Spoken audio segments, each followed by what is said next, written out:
This interview is with Shannon Brannon of Maple Valley, Washington. Good morning, Shannon. Good morning.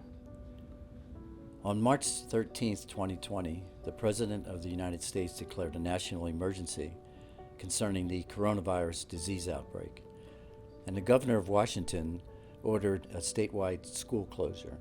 Do you remember what you were doing and thinking that day? I do remember it quite well. I teach at Tahoma High School, and we had been anticipating this day for a few weeks. When it finally came, it was surreal. I could not really believe that we would be closing school for 6 weeks. It was a thought that was absolutely unheard of. 6 weeks seemed like it would be an eternity. What happened next? School in the spring of 2020 was very much an optional activity for kids.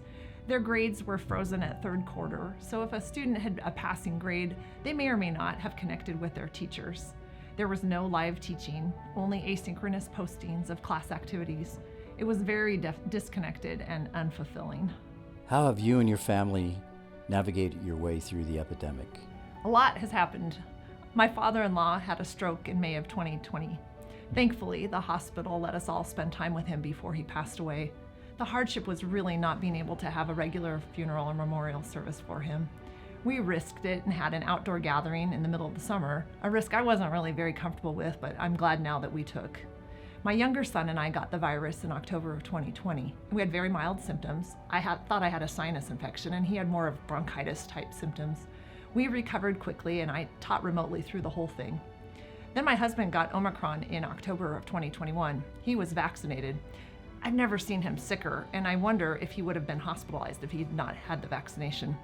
Thankfully, he's fine now. I'm happy to hear you're all okay now. Would you like to share anything else? I really loved how much time we got to spend with our younger son. Our daily walks will always be moments I'll treasure. I think spending that time together when he otherwise would have been out of the house a lot more. He was a senior in that year of the 2020-2021 school year. They were precious times. Thank you for sharing your story, Shannon. My pleasure.